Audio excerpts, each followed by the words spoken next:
Creveldon 1984, suatu malam Carl membangunkan anaknya Mark dan segera membawanya pergi dari rumah. Mereka tidak berdua saja, melainkan ada Thomas sebagai anak sulung juga ikut pergi bersama. Istri Carl sekaligus ibu dari Mark dan Thomas coba melarang mereka, tapi sayangnya gagal. You're safe now. 10 tahun kemudian, Mark dan Thomas jadi pengusaha toko kaset sukses di kota ini. Meski demikian, kakak adik ini punya citra buruk di SMA tempat mereka menimba ilmu karena dicap terlalu agresif alias rada kurang waras. Tiba di sekolah, Mark dapat teguran keras dari gurunya. Tak lama kemudian, datanglah seorang murid baru berparas cantik jelita bernama Becky. Pesona gadis itu benar-benar mengalihkan dunia Mark. Sepulang sekolah, Thomas menjemput Mark, kemudian mereka pergi ke toko kaset miliknya. Di sana sudah ada sahabat karib Mark dan Thomas bernama Memo. Ya, pemuda berambut mulet ini bertugas sebagai shopkeeper musik store. Kebetulan besok Mark akan merayakan ulang tahunnya yang ke-16. Thomas mewarisi buku kuno peninggalan ayahnya yang sudah diwarisi secara turun-temurun dari generasi ke generasi. Buku kronik ini menceritakan tentang dunia paralel di mana ada sebuah menara hitam yang dipenuhi oleh monster-monster yang menakutkan. Pimpinan dari para monster tersebut adalah Griffon.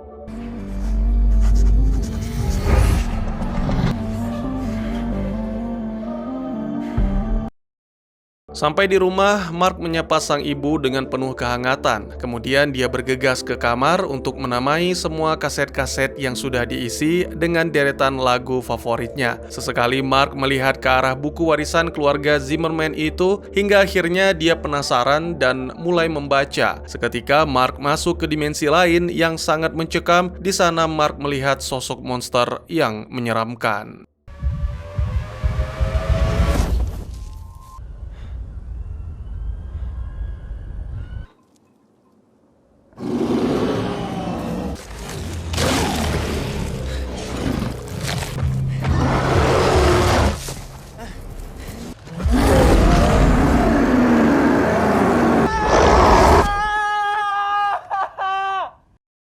Besok harinya, Mark kembali ke sekolah menjalani rutinitas seperti biasa sebagai pelajar. Di kelas, Mark seperti dihantui oleh pikiran-pikiran aneh dan membuatnya langsung meninggalkan kelas. Becky datang menghampiri lalu mengajak hangout, itu pun kalau Mark punya waktu luang. Sepertinya Becky juga mengagumi dan punya suka terhadap Mark. Pulang dari sekolah, Mark datang ke psikiater langganannya, Dr. Peters. Pemuda itu berkonsultasi banyak terkait pikiran-pikiran aneh yang kerap menghantui. Malam pun tiba, Mark menepati janji kencannya bersama Becky. Lokasi kencan mereka pun terbilang anti-mainstream, yaitu atap toko kaset milik Mark. Sekarang, keduanya mulai saling mengenal satu sama lain. Selang beberapa jam kemudian, Mark pulang duluan karena ada janji makan malam bersama keluarga.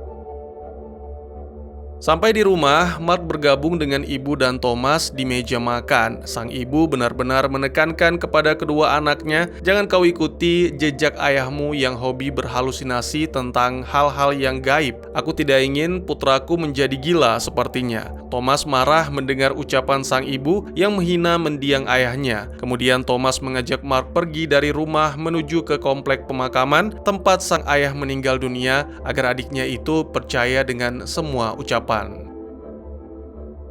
Di kompleks pemakaman, Mark seperti melihat mendiang ayahnya. Konon kabarnya, sang ayah mati karena membakar diri, sungguh tragis. Thomas mengajak Mark naik ke atap, lalu masuk ke sebuah ruangan. Tak sengaja, darah Mark menetes karena tertusuk benda tajam. Kemudian Thomas menghadiahi adiknya itu dengan sebuah benda peninggalan keluarga mereka.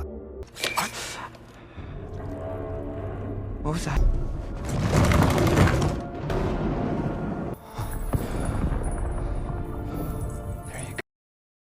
Keluar dari ruangan tersebut, Thomas dan Mark mengalami peristiwa aneh. Patung-patung yang ada di area pemakaman hidup dan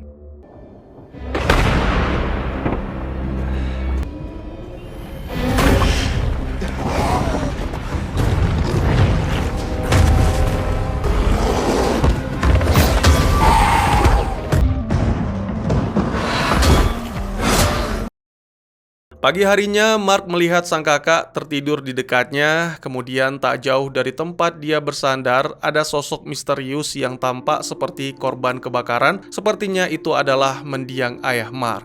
Mark, everything will be okay.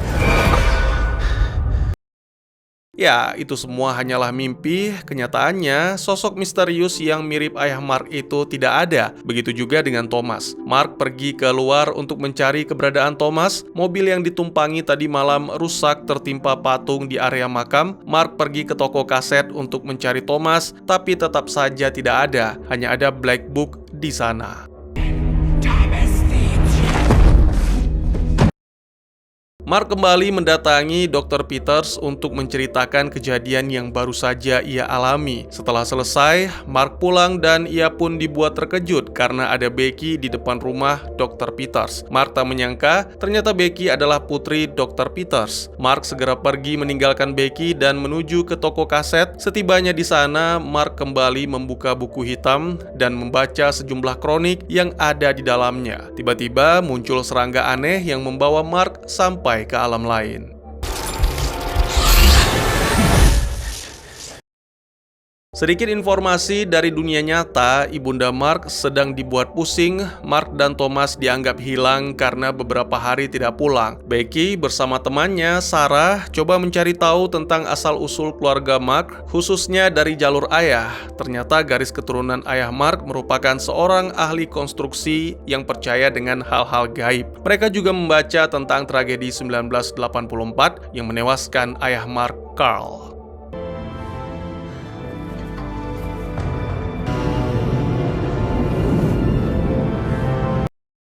Mark bertemu dengan Thomas di alam lain. Kakak adik itu bahagia karena mereka bisa kembali bersama. Thomas menjelaskan dirinya senang bisa berada di sini karena dia sangat ingin bisa mengalahkan monster penguasa Tower Hitam, Griffon. Selain itu, Thomas juga menjelaskan kalau Mark adalah bagian dari takdir paralel dunia lain ini. Setelah beristirahat, keesokan paginya Mark dan Thomas didatangi oleh para monster yang siap menangkap mereka.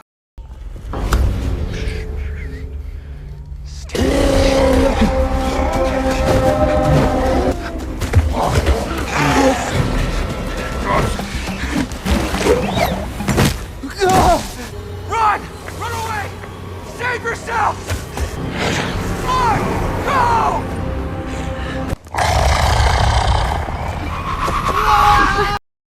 Beruntung, Mark bisa kembali ke toko kaset. Ia sudah ditunggu oleh Becky dan Memo. Mark menceritakan semuanya tentang apa yang sudah ia lewati barusan bersama Thomas, tapi Becky dan Memo masih ragu dengan cerita yang disampaikan oleh Mark. Jelas saja mereka ragu, sebagaimana yang sebelumnya dijelaskan, nama baik Thomas dan Mark sudah hancur akibat dicap kurang waras oleh semua orang di sekolah. Untuk membuktikan semuanya, Mark mengajak Becky dan Memo pergi ke kompleks pemakaman yang tadi malam dia datangi bersama Thomas. Mark menunjukkan ruangan rahasia yang semalam dikunjungi bersama Thomas. Aneh bin ajaib, ruangan tersebut kini sudah tidak ada. Fix kali ini, Becky dan Thomas tentu akan berpikiran negatif tentang kebenaran kisah Mark. Mereka pun akhirnya pergi dari sana dan tinggallah Mark sendiri.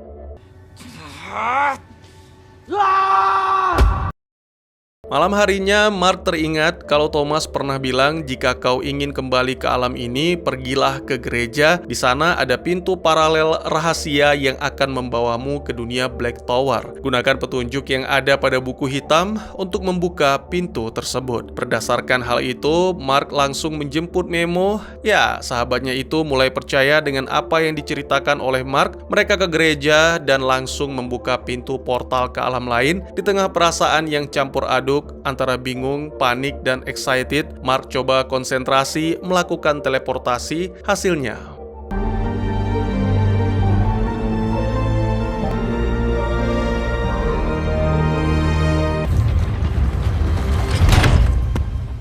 And then I was simply... Mark?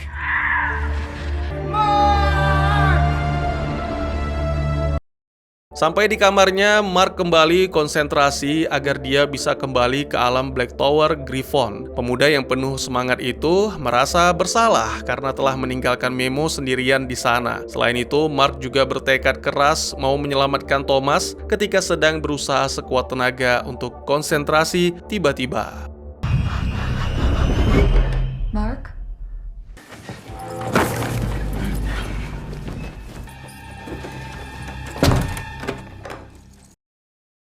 keesokan paginya, ibunda Mark menelpon Dr. Peters dan melaporkan soal kondisi psikis Mark. Hari ini, sang ibu berencana ingin mengurung Mark di rumah, tidak boleh kemana-mana, bahkan ke sekolah sekalipun. Akhirnya, Dr. Peters mengatakan, jangan kurung dia, biarkan saja Mark pergi. Kesempatan tersebut tidak disia-siakan oleh Mark, dia langsung pergi menjemput Memo di dunia Griffon. Setibanya di sana, Memo sudah tidak ada, namun pria berkacamata itu meninggalkan sebuah catatan.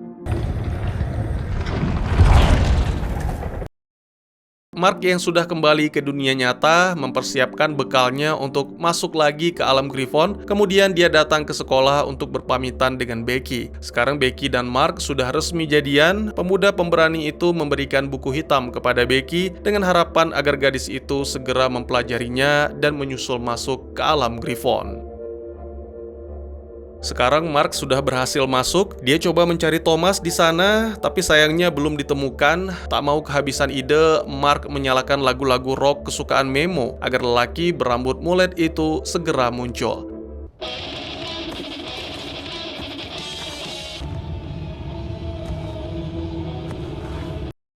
Di tempat lain, tampak para manusia yang sudah ditangkap monster akan segera dijadikan budak. Salah satu di antara tawanan monster ada seorang lelaki muda. Jasad lelaki tersebut akan dijadikan sebagai penyambung lidah antara Griffon ke para pengikutnya.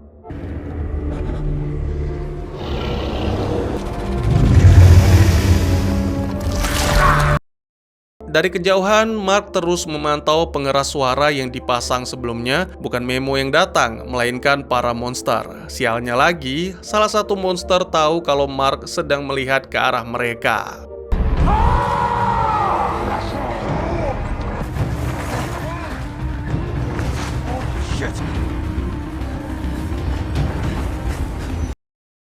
Dalam persembunyiannya di hutan, Mark bertemu dengan orang berjubah. Orang tersebut langsung melumurinya dengan lendir kulit ikan. Ternyata cara tersebut bisa mengacaukan penciuman para monster, sehingga membuat mereka sulit mengendus bau manusia. Setelah semuanya aman, Mark membuka penutup wajah milik si orang berjubah tersebut. Rupanya dia adalah Memo. Tampangnya kini sudah jauh berubah dari sebelumnya. Wajah Memo ditumbuhi brewok. Memo mengatakan dia belum bercukur sejak 3 minggu yang lalu.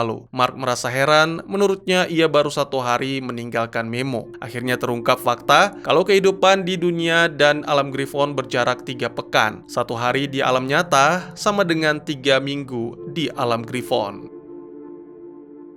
Becky dan 2 orang temannya coba membuka tabir mantra yang tertulis di dalam buku hitam. Setelah melakukan sejumlah petunjuk, mereka tidak merasakan hal apapun. Bunga mawar kering yang tadinya digunakan sebagai media tak memberikan reaksi apapun. 5. Opsi kedua, Becky dan kawan-kawan langsung menuju ke gereja agar bisa membuka portal ke alam Griffon dan menjemput Mark. Lagi-lagi mereka menuai kegagalan. Tak hanya itu, ketika Becky CS ingin meninggalkan gereja, polisi sudah menunggu di depan. I said, put the bag down. Mark dan Memo melihat Thomas yang kini sudah menjadi budak. Lagi-lagi aksi memata-matai ala 2 pemuda ini ketahuan oleh para monster dan aksi kejar-kejaran pun terjadi. Sampai di ujung tebing, Mark teringat sebuah pesan. Akhirnya, Shit, run!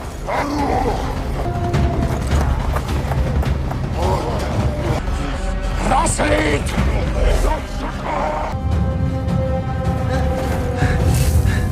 Sometimes the bravest thing is not to fight.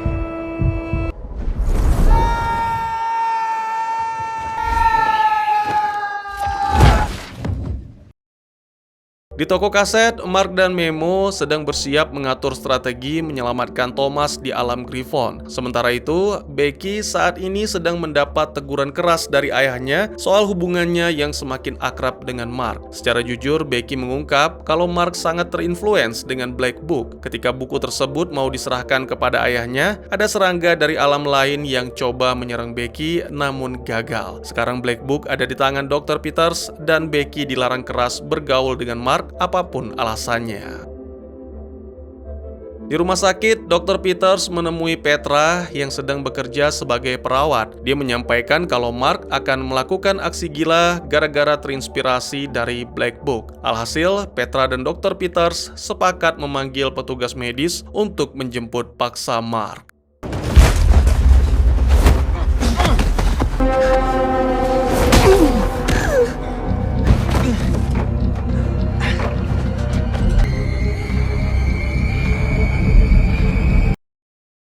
Memo yang sedari tadi sudah menunggu di gereja menyambut kedatangan Mark dengan raut sedikit kesal karena temannya itu ngaret. Sekarang mereka benar-benar siap untuk berangkat dan menyelamatkan Thomas. Belum juga masuk ke gerbang portal, dua pemuda ini dihadapkan dengan situasi. Come on! Keep the head steady.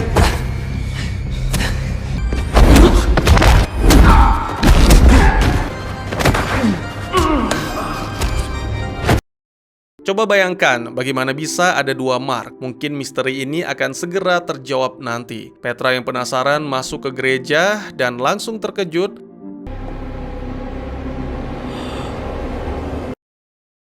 Mark asli dan Memo sudah masuk ke alam Griffon. Setelah seharian menyusuri jalan, malamnya mereka beristirahat sambil menyalakan api unggun. Tak pernah terjadi sebelumnya, tiba-tiba hujan turun sangat deras. Memo ajak Mark segera pergi dari tempat persinggahan mereka karena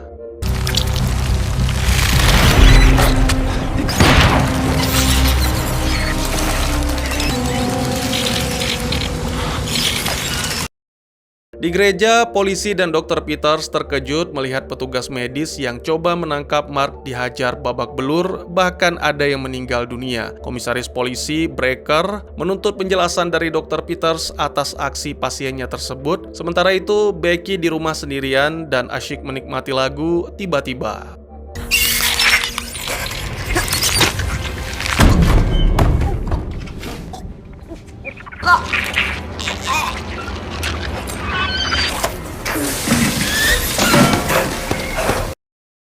Masih bersama Becky, akibat diserang oleh serangga aneh, gadis cantik itu penasaran dan mencari kembali Black Book. Akhirnya dia menemukan Black Book di laci meja ruang kerja ayahnya. Dia membaca catatan yang ditinggalkan oleh Mark. Sekarang Becky sadar dan percaya semua ucapan Mark. Dia pun pergi bersama Sarah dan Ben sambil membawa Black Book. Mark dan Memo sampai ke tempat tujuan mereka, sebuah pondok kecil yang berada di dekat danau yang dibuat oleh Memo pada saat pertama kali terdampar di alam Griffon. Mereka berdua merayakan keberhasilan ini dengan penuh sukacita. Misteri tentang Mark II yang membunuh petugas medis akhirnya terjawab sudah. Ternyata Dr. Peters lah pelakunya.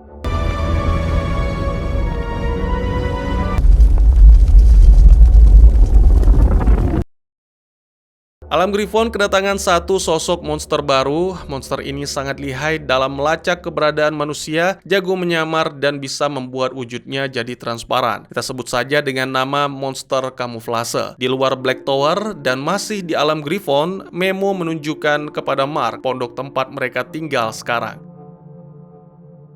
Sedangkan di alam nyata, Becky datang ke rumah Mark dan menceritakan semua fakta-fakta yang dia temukan kepada Petra. Kebetulan komisaris polisi juga ada di sana. Tugas Becky selanjutnya adalah mengambil Black Book yang tertinggal di mobil Ben.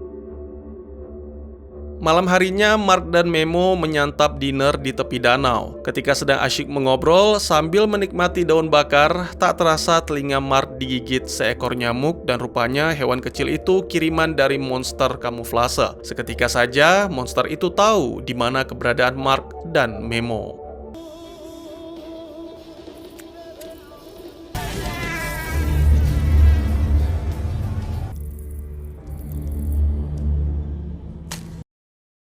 Di kota, Becky pergi ke acara pesta yang dibuat oleh Ben dan kawan-kawan. Tujuan gadis berambut bondol itu ke sana untuk mengambil black book milik Mark yang tertinggal di mobil Ben. Ibunda Mark dan komisaris polisi juga hadir di pesta tersebut. Becky mendapati black book milik Mark dalam kondisi basah. Hal itu menimbulkan tanaman kering yang ada di dalam buku tersebut kembali hidup dan memicu bangkitnya seekor monster besar.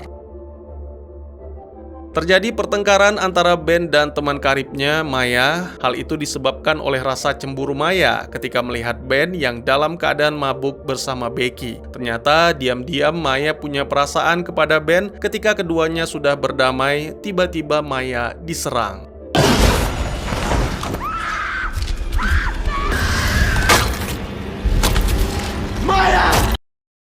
Tak cukup hanya Maya yang menjadi korban, monster ganas itu memporak-porandakan dan menghabisi sejumlah pelajar lainnya. Bahkan komisaris polisi yang tadinya coba menembak monster tersebut malah ikut jadi korban. Petra mengambil pistol milik komisaris polisi dan langsung menembaki monster tersebut. Aneh tapi nyata, saat monster itu mati, wujudnya langsung berubah jadi beruang.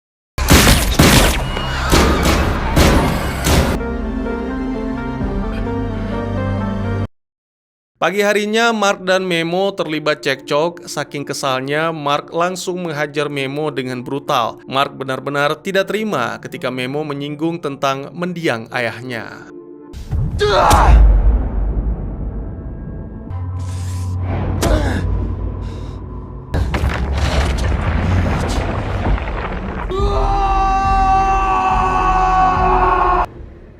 Send the hunters out! Memo sedang mengumpulkan kayu di hutan, lalu kemudian dia pergi ke pondok. Di sana Memo melihat Mark sedang menghajar sosok yang persis seperti dirinya. Rupanya itu adalah monster kamuflase.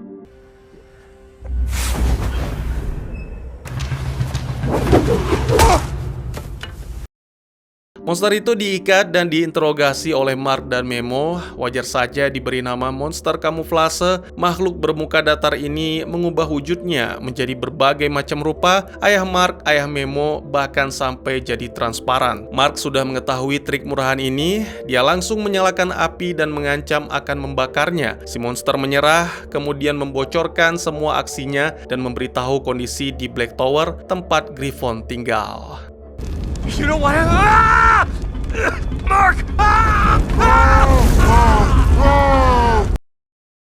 Di dunia nyata, komisaris polisi menceritakan tentang pengalaman bertemu dengan jaksa kota. Sepertinya monster kamuflase bisa masuk ke alam nyata dan menyamar jadi para tokoh penting. Kemungkinan lainnya, bisa saja si monster kamuflase punya antek-antek di alam nyata. Salah satunya adalah Dr. Peters yang pernah menyamar jadi Mark, lalu menghajar semua petugas medis. Mark dan Memo pergi meninggalkan pondok karena para monster saat ini sudah mengetahui tempat persembunyian mereka. Setelah melakukan perjalanan panjang, Mark dan Memo sampai ke lokasi tempat para budak ditahan. Mereka melihat Thomas di sana dan mulai mengatur siasat. Malam harinya, Memo memancing semua monster bergerak mengejarnya, sementara Mark yang sekarang sudah lancar melakukan teleportasi langsung masuk ke tenda untuk menyelamatkan Thomas. Sesampainya di dalam, rupanya ada salah satu monster yang tahu aksi Mark. Monster itu langsung memasang jebakan dan mengurung Mark. Di area tenda banyak sekali cairan hitam. Cairan ini berfungsi sebagai penghalau kekuatan, termasuk ilmu teleportasi Mark. Alhasil, Mark tidak bisa membawa Thomas pergi dari sana.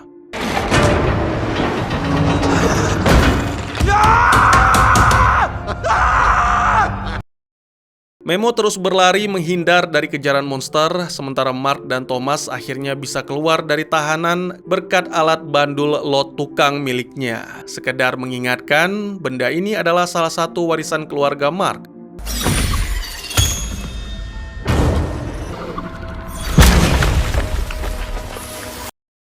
Kembali ke Memo, dia terkepung dan harus rela kehilangan jarinya.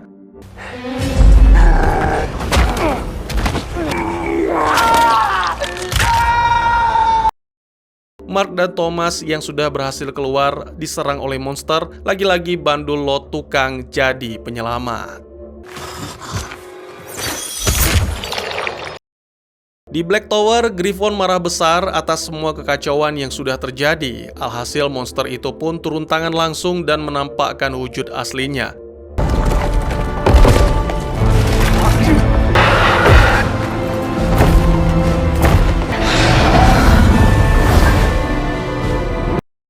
Mark, Memo, dan Thomas sampai ke depan pintu teleportasi yang akan membawa mereka kembali ke kota. Ketika hendak masuk, Mark dan Memo terlibat pertengkaran. Sang kakak memukul adiknya hingga pingsan lalu mengambil kalung miliknya. Ketika Thomas coba membuka pintu teleportasi menggunakan kalung, Griffon datang.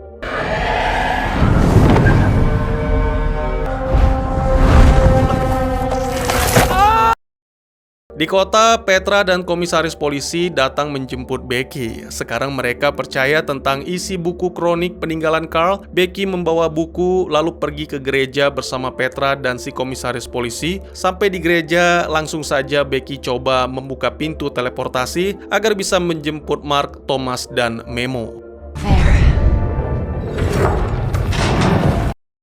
Mark yang sedang berhadapan dengan Griffon teringat sebuah pesan lama yang disampaikan oleh mendiang ayahnya. Jangan biarkan amarah menguasaimu, amarah malah justru membuat Griffon semakin kuat. Api jangan dilawan dengan api. Begitu ucap Carl. Alhasil,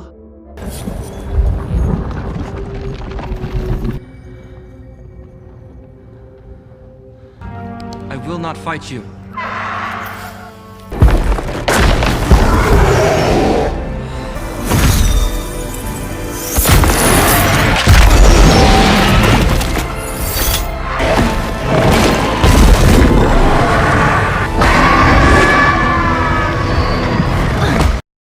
delivery guy yang selama ini berteman baik dengan Dr. Peters adalah antek-antek monster kamuflase. Perlu diketahui, semua antek-antek monster ini wujud dan keahliannya sama, yakni kamuflase. Suatu malam, delivery man mengeluarkan sebuah bola putih dari dalam mulutnya. Kemudian dia pergi menjemput Dr. Peters. Sampai di dalam mobil, Dr. Peters dihabisi oleh Dr. Peters lainnya. Entah yang mana Dr. Peters asli dan palsu, yang pasti hal ini masih menjadi misteri.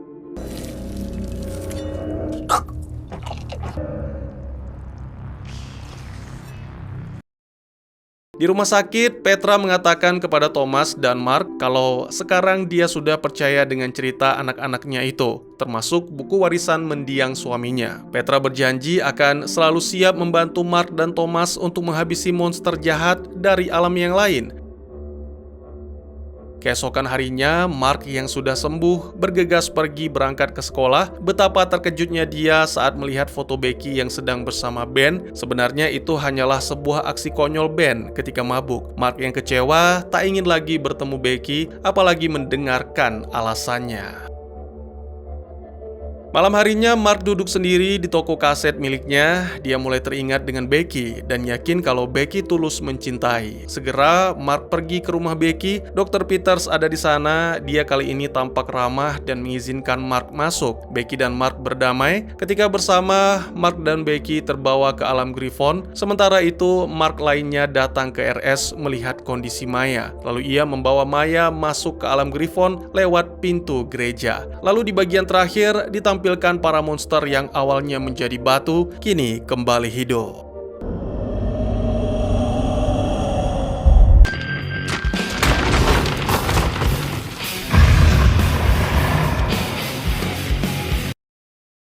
Sekian dulu teman-teman, terima kasih buat yang sudah menyaksikan. Jika teman-teman suka dengan cerita ini, izinkan saya untuk mengetahui dengan klik tombol like-nya ya. Kalian juga dipersilahkan untuk merequest kira-kira film apa lagi yang menarik untuk dibahas. Bisa lewat kolom komentar atau bisa juga melalui DM ke Instagram saya di @teguhgusto. Insya Allah pasti akan dibaca. Silahkan dukung channel ini dengan cara share, like, dan subscribe. Sampai jumpa di video selanjutnya. Tetap semangat, tetap bersyukur setiap hari. Dadah!